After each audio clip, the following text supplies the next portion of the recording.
Keith, you were just giving me a list of names So according these, to BetAG, free agents who are out there and who's most likely to land them. Give that to me again. Yeah, they give you some odds. Corbin Burns, next team, if not the Orioles. We don't think it will be the Orioles. Mentioned his name a bunch today, right? They go Mets, Yankees, Giants, Dodgers, Red Sox. Oh, so the Red Sox are on the list, but they're on the list, fifth out of 5. You could say they were interested. Okay, you could say that they were close. Now, the one guy they do have for effort is what I'm being told. The one guy I believe that they have is Max Fried. I think they're the favorite to sign Max Fried. Nice. How do you like that? Okay. I don't believe it, but let's see. Let's see. Well, they offered around $700 million for Juan Soto. That didn't get them anything at the end of the day. Free agency in full swing, winter meetings in full swing, and joining us from baseball's winter meetings is Rob Bradford of WEEI. What's up, Bradfo? Oh, what a glorious time of year. Let's go. Yes. There's nothing like being in an enormous hotel in Dallas where you have people dressed up as gingerbread men walking amongst the people in the baseball world. Yes, it is officially the winter meetings. Okay. That's nice. Are people giving the there was one report from your colleague Chris Cotillo, Mass Live, that the Red Sox were getting an A+ for their effort in the pursuit of Juan Soto. How's it playing in baseball, the Red Sox? Were they in? Were they really, truly in on Juan Soto? Because it doesn't feel that way from the outside looking in. First of all, how is that a report? It's like you're getting an A+ from somebody. Like I guess somebody would give him an A+. I would give him like a B- because you fell $65 million short. Listen, as I wrote today, how this worked, I think there's some things to take away from this pursuit of how this shook out that should be encouraging. Number one, back in August, Craig Breslow has this idea, said, hey, let's take a stab at Juan Soto. It shows you that the ownership is on board with listening to Craig Breslow. It shows you that they're on board with being more aggressive. And let's make no mistake about it. They were on Juan Soto. They were in on this. This wasn't just driving the price up. This wasn't just we're doing a show. No, you commit to offering a guy $700 million. It is something. So there is that. There is getting back in that pool, which you haven't been in a long, long time. So there's that to still hang your hat on. But I think that overall, you have to, what they have to do. I give them a B- because fine. I mean, you were a finalist. You put your best foot forward. You wanted Boris to give an offer that they're going to have to beat, and he wouldn't give them to because he knew he had the Mets and the Yankees sitting there, so he didn't have to be desperate. So, they were trying to do what they could do. And at the end of the day, they weren't able to do it. Fine. To me, that's not the issue here. To me, this isn't why you can't give them an A+ for anything, because you have to now do what the most important thing is. You lost out on the guy that I put at 20%, and I think that was probably a pretty good number in terms of the odds of them getting him. But now you actually have to do what you haven't done in the last few years, which has been the absolute dagger for them, which is win bidding wars, get uncomfortable. Believe it or not, giving $700 million isn't as uncomfortable to them as it will be when they get the price tag on Max Fried or Alex Bregman or whoever, or Teoscar Hernandez. Now we find out exactly what their approach is when it comes to being more aggressive, being more decisive, and actually changing the narrative, because you aren't getting any of these guys unless you change the approach that you've had for the last few years. So if they were willing to spend $700 million over the course of 15 years on Juan Soto, how much should they invest in this team this offseason? Should there be $500 million worth of contracts, $600 million worth of contracts? Like, what do you think makes sense for them? Well, it comes back to you have to identify the guys that you think can help your team. And this isn't like, oh, well, we're going to carve off $500 million of the money that we're allocating for Juan Soto and give it to Max Fried because we can. No, that's not how it works. But at the same time, I think that Andrew Friedman, the Dodgers, had a great line where he said something to the effect of, listen, if you set values in free agency and you just say that's what we're going to pay, you're always going to finish third. Doesn't that this is the epitome of what the Red Sox have been, always finishing third because you've set values in these things. So now what you have to do is that you have to go in and you have to identify the guys that you want, and you're going to have to pay a lot more. Yes, some of it comes out of the Juan Soto fund, I guess, or whatever it is. But you're going to have to pay a lot more than you ever wanted to pay for the guy that you want to get. And to answer your question, yes, they should try to win this year. Yes, Juan Soto was step one in this, but there is no reason why they shouldn't look at this team, especially now that the Yankees have been gutted, and they have been gutted. I mean, Soto was absolutely a must for them. There's no reason you shouldn't look at this Red Sox team, and if you get some key guys, which they are in position to, that they should be the favorites in this division. They could be.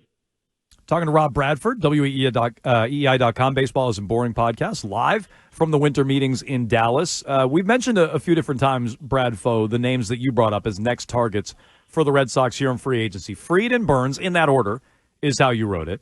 Teoscar Hernandez, and then you said the focus is immediately prioritizing, or might immediately be prioritizing, Alex Bregman. What's the buzz in Dallas about the Red Sox landing one of these big fish? Yeah, so it's with the pitchers, ultimately we've said this all along. It was priority 1A and 1B. Okay, Soto's priority 1A, but not too far behind it, maybe not even behind it at all, is getting that starting pitcher, getting that guy at the top of the rotation.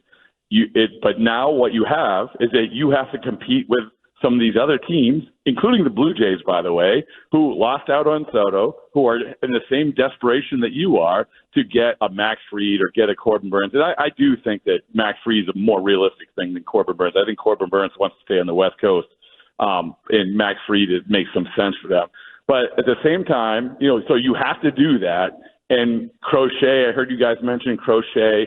Well, if I'm a team and I have a Zach Gallen for Arizona, I absolutely say, hey, this isn't going to cost as much as Crochet.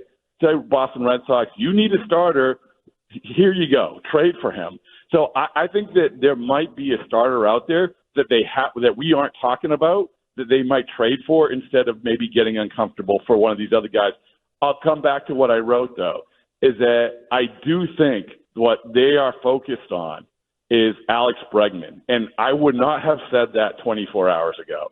I did not account for Alex Bregman in the way that maybe I should have accounted for and how much they prioritize, because right-handed hitter, obviously open to a move to second base, a championship pedigree. Yes, I understand about the championship he won in Houston, but still, the type of guy that they need in that clubhouse from a position player's standpoint, it checks off a lot of boxes. His price is going to be, right now, it's uncomfortable because Boris is feeling good about himself. But still, I mean, to me, like from what I hear, like this is a very, very real thing when it comes to the Red Sox prioritizing this guy. How do you feel about him as the player now? We were looking back at 2018, 2019.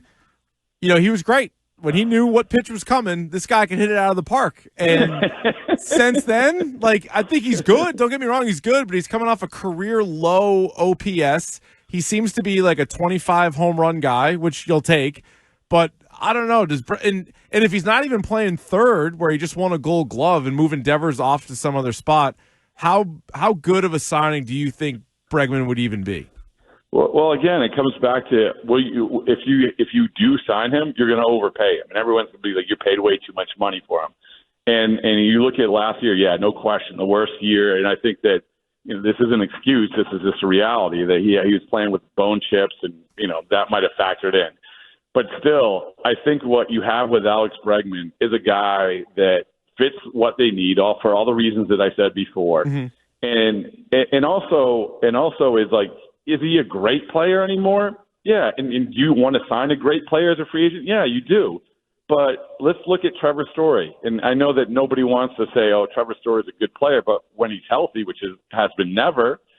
But still, when he's healthy, he's a good player. I didn't want Story. I didn't want Story either. Like when they got him, he is a big Coors Field. He was good. Not Coors Field, he wasn't. I don't know. They seem kind of similar. Like 5 years ago, Bregman was much better. And at mid-20s, he looks like a stud. That's what I'm getting at. Okay. Like I think maybe. Maybe like I value Trevor Story, a healthy Trevor Story, a little bit more than you do. I think he's a pretty good player. Definitely. When how bad, but we don't. I mean, who can remember? Yeah, right. That's just the reality of the situation. But I think that let's find some common ground here. and say, okay, Trevor Story's pretty good. He's part of it, and I'll use it again. He's part of the solution rather than part of the problem. Bregman's the same way. And I do feel also like, and this isn't like you're going to pay a ton of money for this, but I do feel what this team is lacking is that 30-something who position player who is going to like show these guys the right way, who is going to basically be like a much younger version of Justin Turner. And, I think that's how Cora, who obviously knows Bregman from Houston, that's how he views him. And I think that's a priority because when they lost out on Juan Soto, another thing they lost out on was the opportunity to have the guy, no questions about it, guy that you're building around for years upon years upon years. Now you have to find that guy. And until you find that guy, you have to get guys like Bregman in there, I think, or even a Tosh or Hernandez in there while you figure out which of these young guys actually can take up that mantle. Yeah. Well, all of it makes you question how they feel about Devers long term because he might be moving positions, and certainly as a leader, Bregman would pick up some of that mantle. He's Rob Bradford. He's in Dallas for the owners' meetings here, winter meetings rather, in Major League Baseball. Busy couple of days with Juan Soto's signing. Bradfo, we appreciate it. Any more news, you let us know. Yeah, listen, I leave you with this because this is one thing that I can't get over. This is going to be scratching right road you itch. Can you imagine what Mookie Betts would have made if he was in Juan Soto's? Same thing, 26 years old, free agent, with all these teams bidding for him, and he ends up getting half of what Juan Soto. It's like I would have taken, in that situation, Mookie Betts over him any time. Anyway, I just want to get that off my chest. So, very good. Thanks, first guys. billion-dollar man. Mookie Betts. Could have been. First billion-dollar man. 5-tool player. Juan Soto doesn't have all the tools. He's a one-tool player. I mean, listen, he's a good – yeah, so anyway. But thanks, guys. I appreciate it. Thank you, okay, Bradfo. We enjoyed it. Thanks so much. $765 million for one tool.